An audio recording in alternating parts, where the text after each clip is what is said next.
আবার গোল লাউ একটা লাউ ধরেছে, মেশিন করিয়েছিলাম।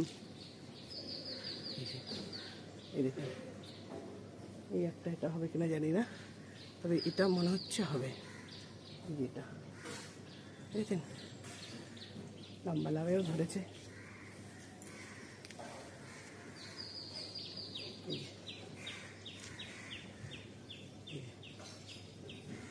এই যে লম্বা লাউ, পলিনেশন করাতে হবে। আচ্ছা, লঙ্কা গাছগুলো, ক্যাপসিকাম গাছের চারা চারটি বেরিয়েছে। এগুলো ক্যাপসিকামের চারা, দেখেছেন?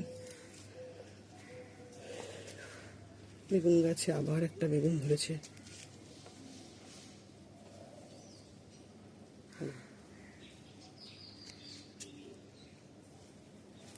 আচ্ছা, এইবারে এখানে তো ঢেঁড়স ছোট গাছগুলোতেও হয়েছে।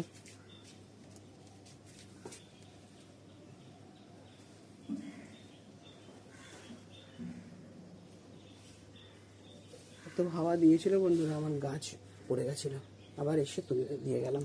এই যে লঙ্কা গাছগুলোতে ফুল এসে গেছে, লঙ্কাও হয়েছে, তুলেছিলাম, আবার ফুল এসছে অনেক।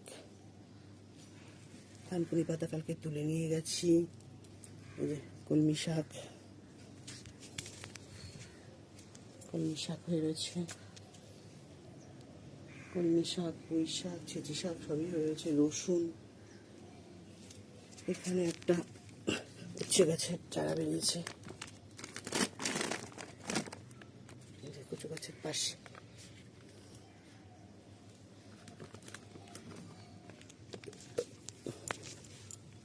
এই যে উচ্ছে গাছের চারা, আর এই যে কলমি শাক কেটে কেটে বসেছিলাম, সেগুলো ধরে গেছে। এখানে এখানে এদিকে সব কলমি শাক কেটে কেটে বসিয়েছিলাম। এই যে টমেটোর চারা। এইবার তাহলে বন্ধুরা চলে যাই, আমি আর একটা পেঁপে আজকে হারভেস্ট করব। কালকে তো একটা, কাল না পরশু দিন একটা করেছিলাম, আবার আজকে একটা করব, কারণ এত লেগে আছে যে পেঁপেগুলো যে বাড়ছে না, অন্য পেঁপেগুলো বাড়ার সুযোগ পাচ্ছে না। এই যে একটার সাথে আরেকটা লেগে আছে, এনে একটা তুলে নেব। দেখছি কোনটা তুলব। এই যে এইটা তুলতে হবে, এটা না তুললে,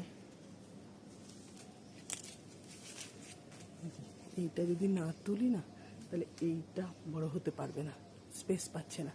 এই জন্য এটা ছোট, কিন্তু তুলে নিচ্ছি।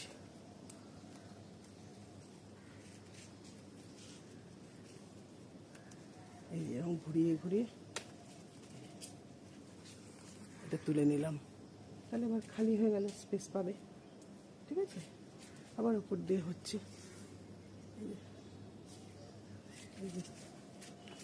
তাহলে খুব আনন্দ হচ্ছে, নিজের গাছের ফল নিজে হাতেই তুলছি, নিজে লাগিয়েছি।